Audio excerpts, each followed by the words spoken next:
الرحمن الرحیم وَأَنذِرْهُمْ يَوْمَ الْحَسْرَةِ إِذْ قُضِيَ الْأَمْرُ وَهُمْ فِي غَفْلَةٍ وَهُمْ لَا يُؤْمِنُونَ۔ اللہ تبارک و تعالی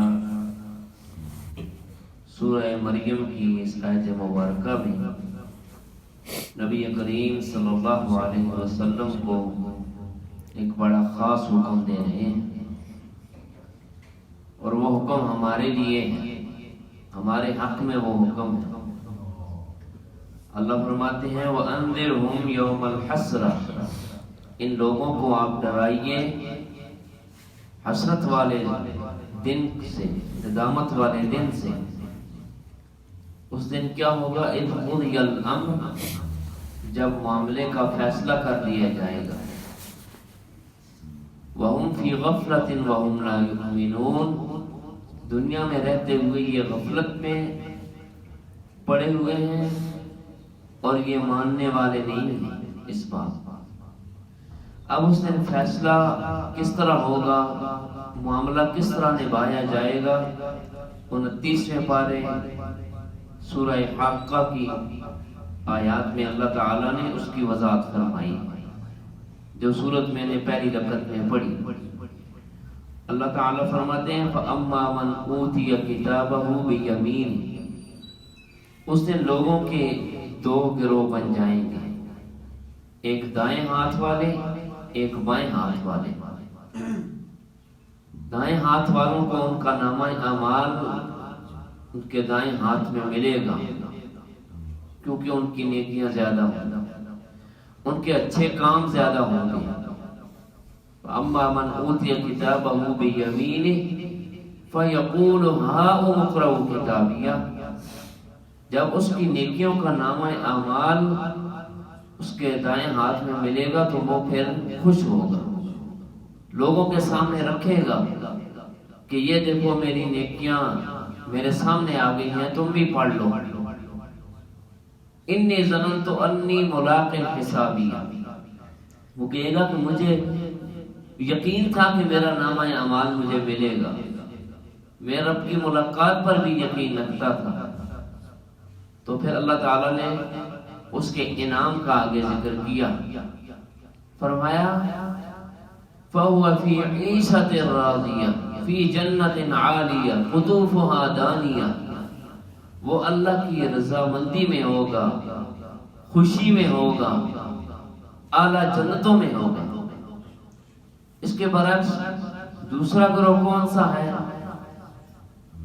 دوسری کیفیت کیا ہے؟ فَأَمَّا مَنْ أُوتِيَ كِتَابَهُ بِشِمَالِهِ، کچھ لوگ ایسے ہوں گے جن کو نامہ اعمال بائیں ہاتھ میں ملے گا، اب وہ منہ دکھانے کے قابل نہیں رہیں گے۔ کیا کہیں گے؟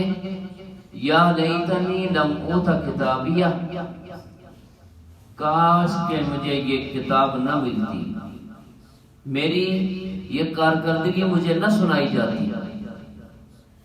اسکول میں جب کوئی طالب علم فیل ہو جاتا ہے نا تو اس کی بھی یہی کیفیت ہوتی ہے، حالانکہ یہ عارضی امتحان، عارضی زندگی، عارضی سکون، اس میں انسان کو اتنی ندامت و پشیمانی ہوتی ہے کہ میں فیل ہو گیا ہوں، میرا پرچہ، میرا نامہ اعمال، میرا رزلٹ کارڈ کسی کے سامنے نہ جائے، اور وہاں ساری انسانیت ہوگی۔ اس وقت کہے گا کہ کاش میرا نامہ اعمال مجھے نہ دیا جاتا، وَلَمْ أَدْرِ مَا حِسَابِيَهْ يَا لَيْتَهَا كَانَتِ الْقَاضِيَةَ، کاش کہ بس میرا فیصلہ پہلے ہی کر دیا جاتا۔ اور اس دن ایسے لوگ حسرت کریں گے، لَوْ كُنَّا نَسْمَعُ أَوْ نَعْقِلُ مَا كُنَّا فِي أَصْحَابِ السَّعِيرِ، اس وقت کاش کا لفظ بولیں گے، اے کاش کہ ہم نے بات کو سنا ہوتا، اس کو سمجھا ہوتا، آج ہم بدبختوں میں نہ ہوتے۔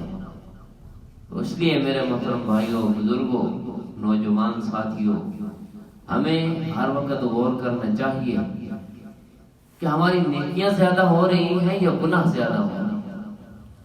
اسی مقصد کی پہچان کے لیے، علم سکھانے کے لیے عقل کی باتیں سمجھانے کے لیے دروس کا اہتمام کیا جاتا ہے، خواتین کے لیے بھی مردوں کے لیے بھی۔ تو آج بھی عصر کی نماز کے بعد خواتین کے لیے درس کا اہتمام ہے، اور منگل کو بھی الہدا سے معلومہ تشریف لائیں گی عصر کی نماز کے بعد۔ تو تمام احباب سے گزارش ہے کہ نیکی کو سمجھنے کے لیے، برائی کی پہچان حاصل کرنے کے لیے، جنت کا رستہ سمجھنے کے لیے، جہنم سے بچنے کا رستہ سمجھنے کے لیے، سیکھنے کے لیے اپنی خواتین کو ضرور ان دروس میں بھیجا کریں۔ آج بھی بھیجیں، منگل کے دن بھی، اور ہر درس میں بھیجیں، تاکہ وہ یہ دین، اچھائی اور برائی کی پہچان سیکھ کر زندگی گزاریں، اور ان کی نیکیاں بھی زیادہ ہوں، اور کل قیامت کے دن ندامت اور پشیمانگی سے ہم سب بچ سکیں۔ اللہ تعالی عمل کی توفیق